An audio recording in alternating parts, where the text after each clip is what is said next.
ಬ್ರಹ್ಮ ರಾಕ್ಷಸನಿಗೆ ಮೋಕ್ಷ ಪ್ರಾಪ್ತಿ. ಶ್ರೀ ಗುರುಭ್ಯೋ ನಮಃ. ಅಧ್ಯಾಯ 23. ಸಿದ್ಧ ಮುನಿಗಳು ನಾಮಧಾರಕನಿಗೆ ಶ್ರೀ ಗುರು ಮಹಿಮೆಯನ್ನು ಹೇಳಲು ಮುಂದುವರೆಸಿದರು. ಬರಡೆಮ್ಮೆ ಹಾಲು ಕರೆದ ಸಂಗತಿಯು ಊರಲ್ಲೆಲ್ಲ ಹಬ್ಬಿ ಗ್ರಾಮಾಧಿಕಾರಿಗೂ ಮುಟ್ಟಿತು. ಬ್ರಾಹ್ಮಣನು ಇನ್ನು ಮೇಲೆ ಹಾಲು ಕೊಡುವ ಎಮ್ಮೆಯನ್ನು ಹೊರಲು ಕೊಡಲೊಲ್ಲೆ ಎಂದನು. ಸುದ್ದಿ ತಿಳಿದ ಗ್ರಾಮಾಧಿಕಾರಿಯು ಊರಿನ ಹಿರಿಯರೊಡನೆ ಶ್ರೀ ಗುರುಗಳಿಂದಲಿಗೆ ಬಂದು ನಮಸ್ಕರಿಸಿ ನಿಂತನು. ಶ್ರೀ ಗುರುಗಳು, ಗ್ರಾಮವಾಸಿಗಳೇ, ನಾವು ವಿರಕ್ತರು, ಏನು ಬಂದ ವಿಷಯ ಎಂದರು. ಗ್ರಾಮಾಧಿಕಾರಿಯು, ಗುರುದೇವ, ತಾವು ನಿಂತ ನಿಲವೇ ಪುಣ್ಯಕ್ಷೇತ್ರ. ತಮ್ಮನ್ನು ತ್ರಿಮೂರ್ತಿ ಸ್ವರೂಪರೆಂದೇ ಹೇಳುತ್ತಾರೆ. ಭಕ್ತ ಜನರ ಜನಪೋಷಕರಾದ ತಾವು ಇಲ್ಲಿಯೇ ನೆಲೆಸಿ ಭಕ್ತರನ್ನು ಉದ್ಧರಿಸರೆಂದು ಬೇಡುತ್ತೇನೆ. ತಮಗಾಗಿ ಮಠವೊಂದನ್ನು ನಾವು ಕಟ್ಟಿಸಿಕೊಡುತ್ತೇವೆ ಎಂದು ಭಕ್ತಿಯಿಂದ ಪ್ರಾರ್ಥಿಸಿದನು. ಶ್ರೀಗುರುಗಳು ಅವರ ಭಕ್ತಿಗೆ ಮೆಚ್ಚಿ, ಅಂತೆಯೇ ಆಗಲಿ, ನಾವು ಇನ್ನು ಮುಂದೆ ಪ್ರತ್ಯಕ್ಷವಾಗಿ ಭಕ್ತರಿಗೆ ಅನುಗ್ರಹ ಮಾಡುತ್ತೇವೆ ಎಂದು ಅಪ್ಪಣೆ ಕೊಡಿಸಿದರು.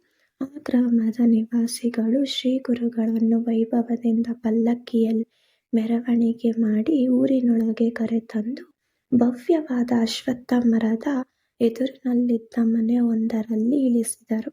ಪ್ರಶಾಂತವಾದ ಅಶ್ವತ್ಥ ಮರವಿರುವ ಈ ಮನೆಯು ತಮ್ಮ ವಾಸಕ್ಕೆ ಯೋಗ್ಯವಾಗಿದೆ ಎಂದು ಗುರುಗಳು ನಿರ್ಧರಿಸಿ ಅಲ್ಲಿ ನಿಂತರು.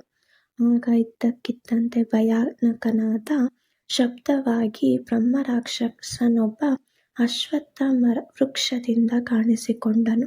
ಶ್ರೀ ಗುರುಗಳು ಮುಂದೆ ನಿಂತು ಭಕ್ತಿಯಿಂದ ನಮಿಸಿದ ಆ ರಾಕ್ಷಸನು, ಗುರುವರ್ಯ, ತಮ್ಮ ದರ್ಶನದಿಂದ ನನ್ನ ಪಾಪಗಳು ಸುಟ್ಟು ಹೋದವು, ನನಗೆ ಕೃಪೆ ಮಾಡಿ ಅನುಗ್ರಹಿಸಿ ಎಂದು ಪ್ರಾರ್ಥಿಸಿದನು. ಶ್ರೀ ಗುರುಗಳು ತಮ್ಮ ಕಮಂಡಲವಿನಿಂದ ತೀರ್ಥವನ್ನು ಪ್ರೋಕ್ಷಿಸಿ ಅಭಯ ನೀಡಿ, ಚಿಂತಿಸದಿರು. ನೀನು ಕೃಷ್ಣ ಸಂಗಮದಲ್ಲಿ ಸ್ನಾನ ಮಾಡಿದರೆ ನಿನ್ನ ಬ್ರಹ್ಮ ರಾಕ್ಷಸತ್ವ ತೊಲಗುತ್ತದೆ, ಮತ್ತೆ ನಿನಗೆ ಪುನರ್ಜನ್ಮವಿರುವುದಿಲ್ಲ ಎಂದು ಆಶೀರ್ವದಿಸಿದರು. ಬ್ರಹ್ಮ ರಾಕ್ಷಸನು ಕೃಷ್ಣ ತೀರಕ್ಕೆ ಹೋಗಿ ಸ್ನಾನ ಮಾಡಿ ಗುರು ಸ್ಮರಣೆ ಮಾಡಿದ ನಂತರ ಅವನ ರಾಕ್ಷಸ ದೇಹ ತೊಲಗಿ ಬಂಗಾರದಂತೆ ಹೊಳೆಯುವ ದೇಹ ಬಂದು ಮುಕ್ತಿ ಪಡೆದನು. ಶ್ರೀ ಗುರುಗಳು ಗ್ರಾಮಸ್ಥರಿಗೆ ಫಲಮಂತ್ರಾಕ್ಷತೆ ನೀಡಿ ಅನುಗ್ರಹಿಸಿದರು. ಅಂದಿನಿಂದ ಆ ಮನೆಯೇ ಗಾಣಗಾಪುರದ ಮಠವಾಯಿತು. ತಮ್ಮ ನಿತ್ಯಾನ್ವಿತಕ್ಕಾಗಿ ಸಂಗಮಕ್ಕೆ ಅವರು ಹೋಗಿ ಬರುತ್ತಿದ್ದರು. ಜನರು ನಿತ್ಯವೂ ಅವರನ್ನು ದರ್ಶನ ಮಾಡಿ ಅವರೊಂದಿಗೆ ಸಂಗಮ ಸ್ನಾನ ಮಾಡಿ ಕೃತಾರ್ಥರಾಗುತ್ತಿದ್ದರು. ಹೀಗೆ ಶ್ರೀ ಗುರು ಮಹಿಮೆಯು ಎಲ್ಲ ಕಡೆಗೂ ಪುಷ್ಪದ ಸುವಾಸನೆಯಂತೆ ಹರಡಿತು. ಇಂತಿರುವಾಗ ಕುಂಸಿ ಎಂಬ ಗ್ರಾಮದಲ್ಲಿ 3 ವೇದಗಳನ್ನು ತಿಳಿದ ನರಸಿಂಹೋಪಾಸಕನಾಗಿದ್ದ ತ್ರಿವಿಕ್ರಮ ಭಾರತಿ ಎಂಬ ಕರ್ಮಠನಾದ ಬ್ರಾಹ್ಮಣನಿದ್ದನು.